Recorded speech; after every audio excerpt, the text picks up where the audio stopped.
So I would like to dedicate this presentation to the memory of my colleague and a friend of many years, Dr. Yury Kronn, who passed away in April this year.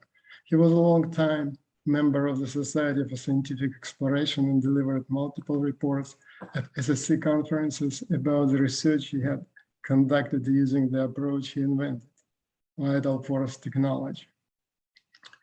In the USA, where he immigrated to in 1989, Dr. Krohn started to bring to life ideas they had been discussing back in the USSR at our underground meetings, since subtle energy research wasn't allowed in the Soviet Union.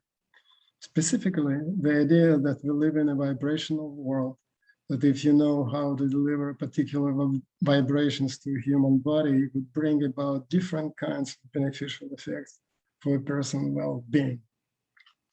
Back then, George Lahovsky, Royal Rife, and other researchers were successfully using various electromagnetic frequencies for helping people heal from various ailments. Dr. Krohn suggested that the healing effect of all these methods might be due to the subtle energy that is delivered to the human body along with the flow of electromagnetic waves. To check this suggestion, he started to experiment with a low temperature plasma of a gas discharge as a potential source for subtle energy. His first experimental setup looked like what is shown in this slide. Plasma from a gas discharge was vibrated by an electrical current modulated by different frequencies from a generator. In addition, these frequencies were swept with a specific speed within a particular range of vibrations corresponding to different psycho-emotional states of people. The resulting flow of signals coming from the gas discharge tube was recorded to magnetic tape on a reel-to-reel tape recorder. Apparently, no audible signal was present on the tape when it was played back, even with the maximum amplification. Nothing but the standard hissing noise of the tape. However, when this tape was played back to people, a healing effect was observed. During several occasions of testing with anywhere from 20 to 200 people, the majority of the audience confirmed they felt an energetic impact and actually could tell the difference between various subtle energy patterns that were played to them.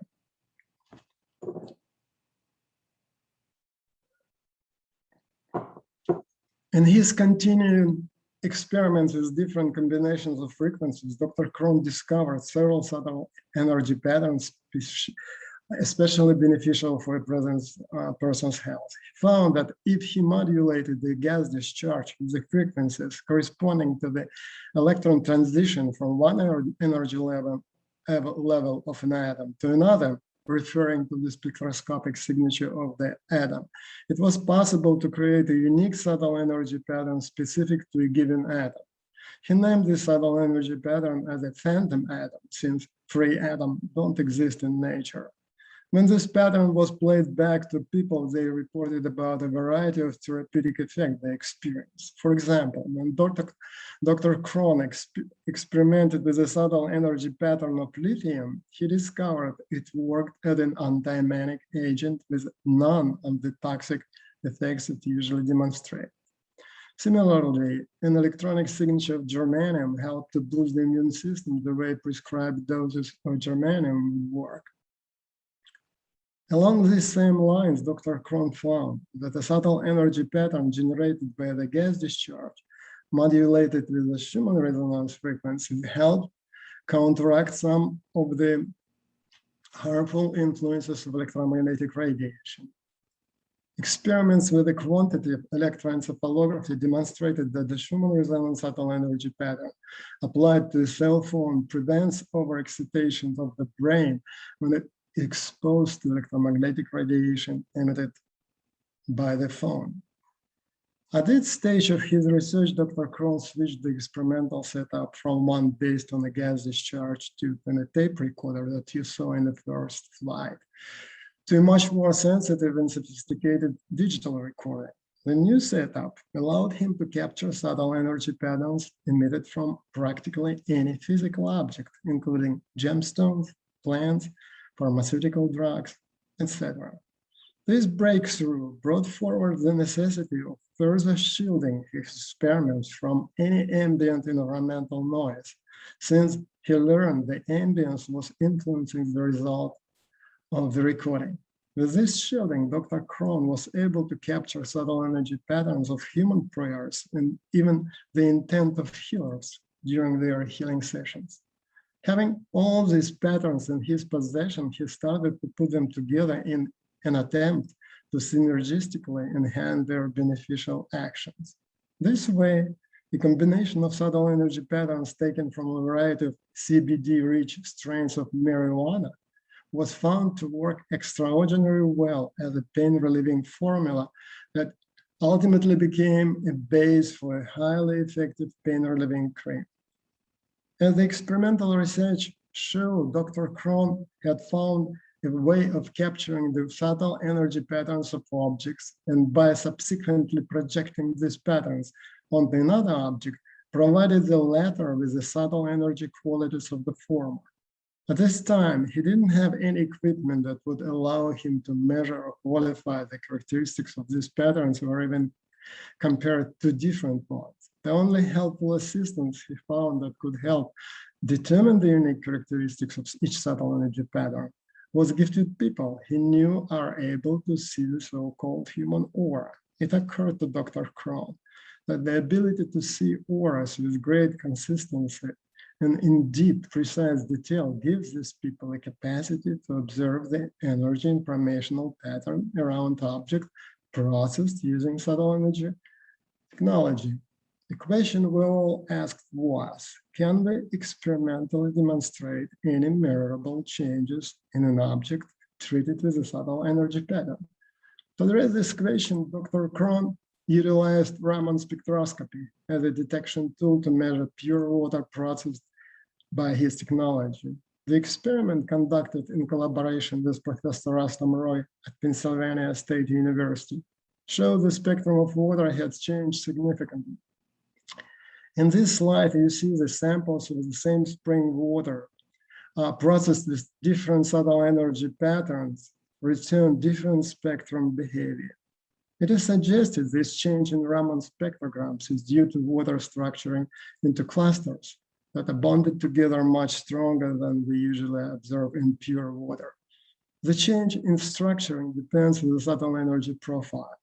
In this case, specialized patterns Dr. Krohn eventually named oxygen, stress relief, and rejuvenation were tested. Summarizing all that has been said here, energy-sensitive people are able to see different shapes and colors around subtle energy processed objects. In turn, these objects affect living systems, including people, human cells, genes, animals, and plants. And lastly, subtle energy processed water solutions demonstrate different levels of structuring depending on the subtle energy pattern. Now, we know this to be true based on the experimental results of our research, but we still cannot answer the question about the exact nature of subtle energy. Back when we first started working with subtle energy in the USSR, one of the driving forces in creating the technology was a well-known model describing how the three-dimensional material world, which is what science mainly explores, is considered by some to be the last layer of the multidimensional multiverse, which squeezes itself into the dense conditions we know as our existence. It is hypothesized that this three-dimensional world is constructed according to the blueprints of higher dimensions many ancient and modern pioneering scientists call the subtle world. If this is correct, then every object we deal with in the material world has been manifested in alignment with these blueprints. Vital force technology invented by Dr. Krohn demonstrated in various experiments conducted with genes, human cells, plants, animals, and people that information-rich subtle energy blueprints recorded with equipment utilizing frequencies characteristics of the sound region or vibrations are capable of delivering information that might belong to higher dimensions. A number of questions naturally arose. What about the other frequency ranges? Would they work in the same way, or better, or worse? To answer these questions, 4 years ago, we started to work in a newly created lab on the next generation of subtle energy technology, switching the approach from one based on sound to using the electromagnetic spectrum of visible light. We named this new technology MIG, which is drawn from the words multidimensional imaging. By the way, our interest in light wasn't based only on the biblical statement that light was brought into existence by God on the first day of creation, but also to light's nonlinear behavior when it interacts with matter. It allows us to capture much more information in comparison with the amount of information we can get using audio frequencies. The experimental setup of MIG technology is schematically shown in this slide. The recording stage of this technology includes lasers that create around an object a sophisticated picture of direct and reflected light. The picture is recorded through a system of filters by a commercial high-quality camcorder. The resulting video is played back with a powerful projector on the object that is infused with the subtle energy patterns captured in the first stage. Comparing the therapeutic effects of subtle energy patterns created using light technology versus the same pattern that use sound technology, it has been shown that they work the same way. Experimental studies indicate some formulas are more effective at increasing a person's health and well-being when these two methods are combined, especially when the energy informational blueprints are taken from plants. MIG technology was found to be more effective in creating a long-lived macroscopic entanglement, which is now being used for electromagnetic radiation-protected devices entangled with the ionosphere, Schumann resonance frequencies, and for creating equipment sensitive to subtle energy. Let's talk about this equipment now. During our experimentation with subtle energy, we realized the successful continuation of this research needs apparatus that is sensitive to different manifestations of energy blueprints. Preliminary results using our first prototype of this device have shown we are moving in the right direction. The schematic of the device is shown in the next slide. We have reconfigured and reconstructed a commercial prototype of the so-called scalar wave Tesla coil for radionic machine. The wave 4 coils were combined as it's shown in the slide. The central coil is used as a test plate. The know-how we use comes from a design in which all central coils are entangled via MIG technology. The arms of the device are in resonance with the reference pre-programmed samples that correspond to different vibrational levels of the subtle energy field. If the tested object displays a particular affinity with the reference sample, several of them, it gives us an idea about the subtle energy blueprints it might carry, as well as the strength of this affinity.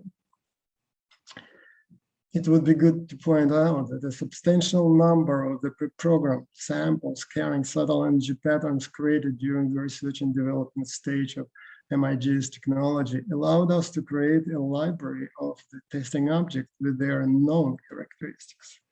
This kind of library makes it possible to collaborate with other researchers in establishing a standard of reference describing subtle energy qualities, eventually creating a mutual language for portraying subtle energy blueprints. Dr. Yury Kronn book summarizing his life work on vital force technology is scheduled to be printed in July 2022 by Inner Traditions book publisher. Thank you very much for your kind attention.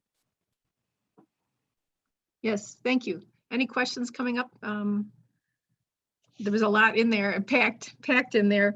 I'm just curious more about the measurements you're doing. Particularly that last one, you had the little vials over the Tesla coils. How were you actually measuring anything from those little vials?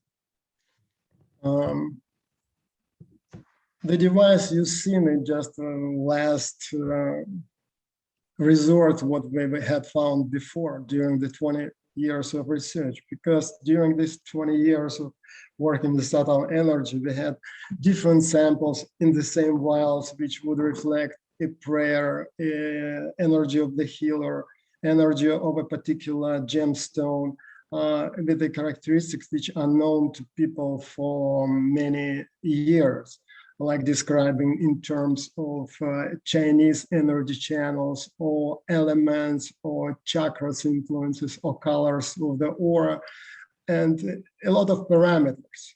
And so since Dr. Kronn found a way how we can capture this information, so it is possible to infuse any vial with a particular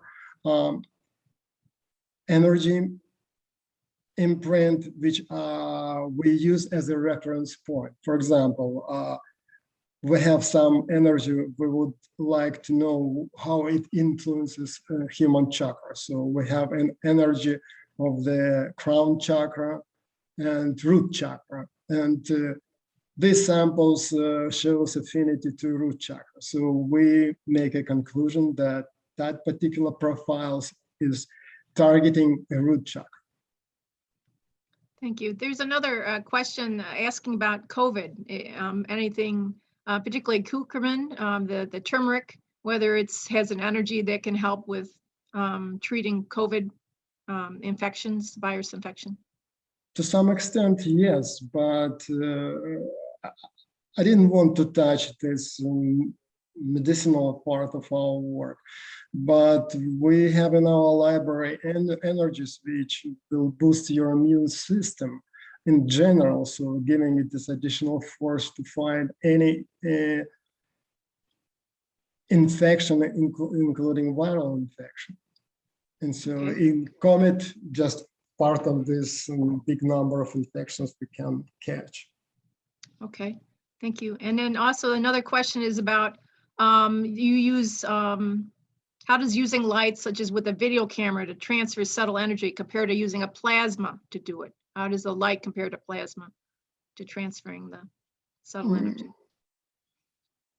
I guess both methods are legitimate, since you saw in the design Dr. Kronn used in the beginning, it was a gas discharge plasma, which definitely emitted some kind of subtle energy. But this spectrum was recording using audio technique.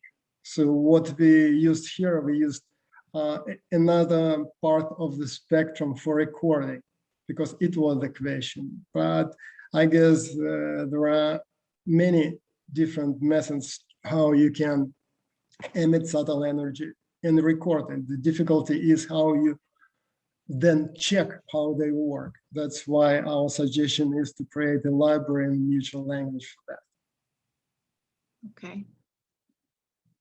In my experience, there's another question. Different people who claim to see auras often see a different color when observing a person at the same time.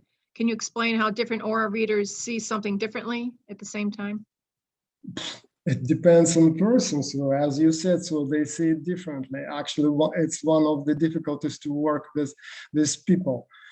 You have to combine their vision together to get a picture of what they are talking about, because there is no common language of describing this. There is different depths in vision of the aura. There is different level where you concentrate what you see. And finally, the language is very different, even for different cultures, how we describe it. Okay. Is there any other questions? Let's see. Do you have anything else to tell us? I was curious about researchers working with some of your library and testing some of your products. Do you work with other researchers on experiments? We're applied scientists, so we create products and we work with a network of alternative doctors. And they're using our product and they report back to us. That's our feedback. and having discussing with them about the results, we know how they work. Because the first recommendation which we give to them based on an energetic vision, how we see the product will work according to the meridian structure, chakra structure, aura structure. But practice is something different. When they treat their patients with these products, sometimes they have very unexpected results. That's what we need. I was curious at the very beginning of your talk, you talked about Dr. Krohn's early experiments using those three categories of physiology, mental, and emotional state, the 150 to 300, 300, 450, 450 to 600. The 450 to 600 just looked really interesting to me. Have you worked more with those frequencies? Because I've recorded those high frequencies like at the Monroe Institute. I was just curious. That does seem to be a very effective range, the 450 to 600. It was 25 years ago. I wasn't working with Dr. Kronn at that time.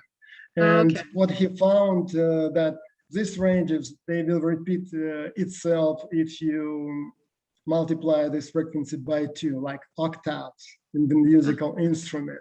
And he also worked with the Monroe Institute, but then he switched to another approach. And so I missed it, so I can help you with that.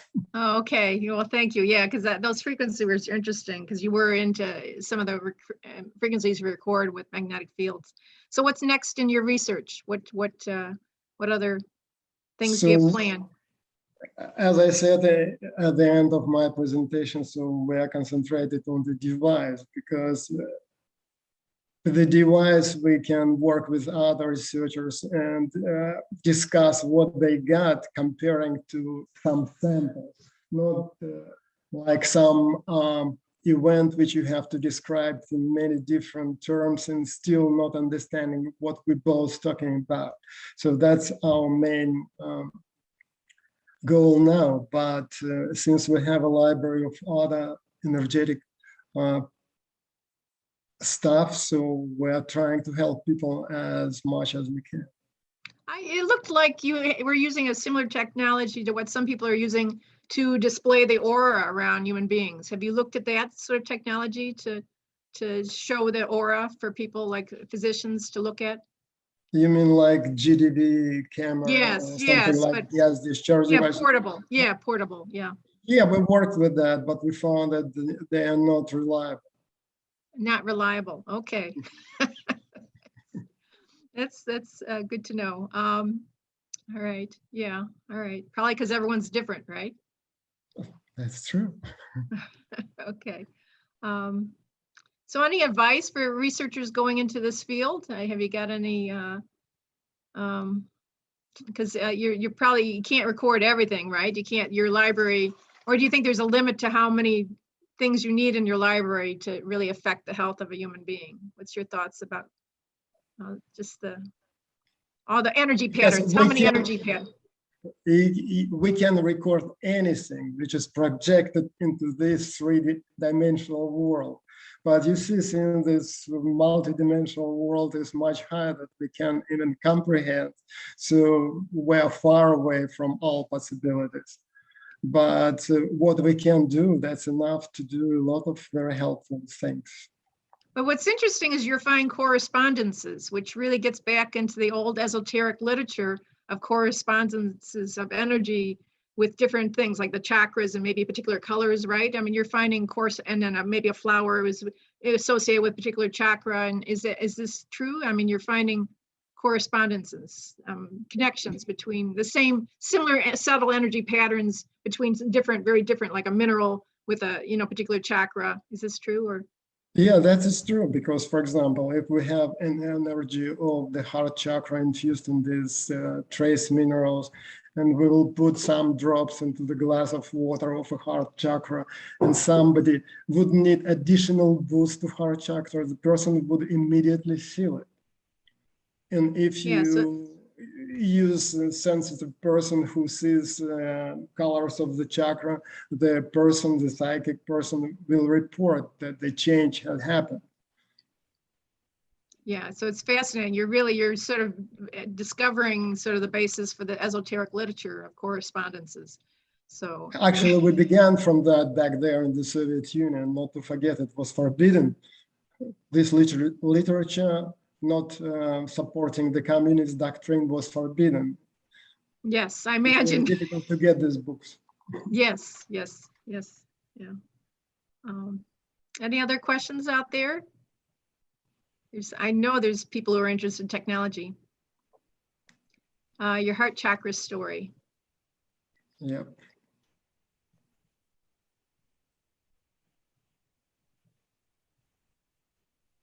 Oh, confirms the Bell idea about a need for healing. Is that what you're saying, Carl? Oh, Margaret, I meant Bill's idea. I'm sorry, I had my microphone on. So Okay. that would be consistent perhaps with Bill's idea about a need when you have that,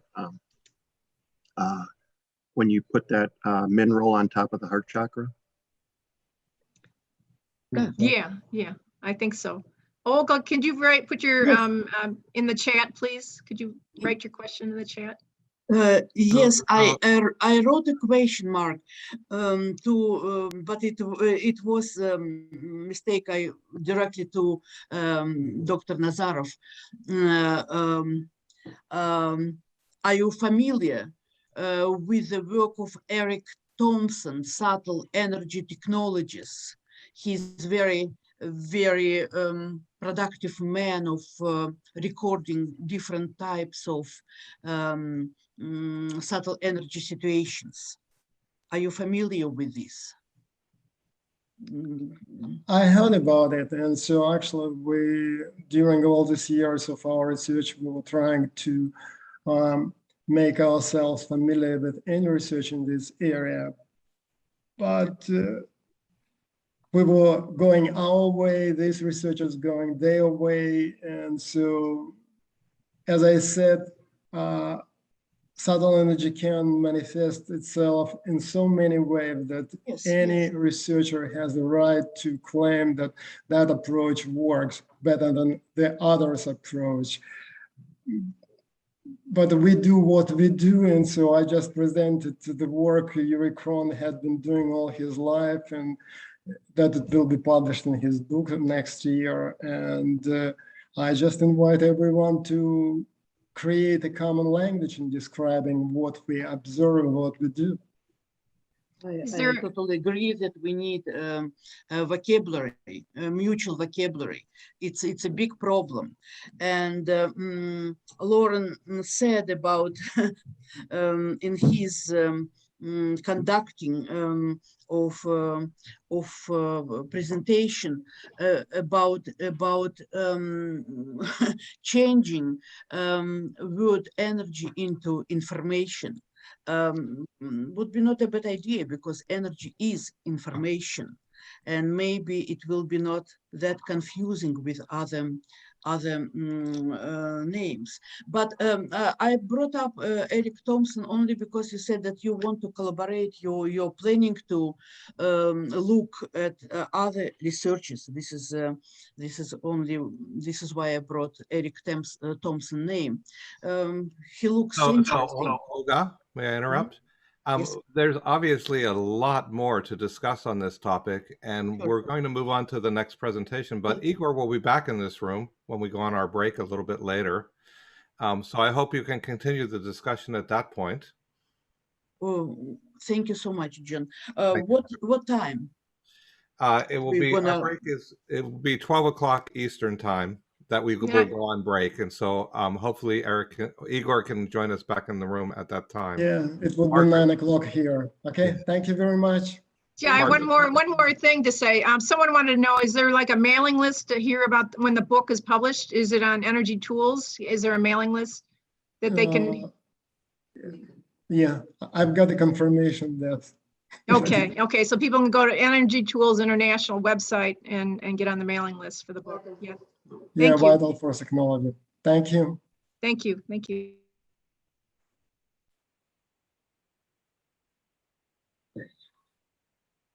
Я думаю, що піде. So thank you, Igor. Thank you, Margaret. It was a very interesting presentation. It's wonderful that we have this diversity of different ideas coming through in this conference.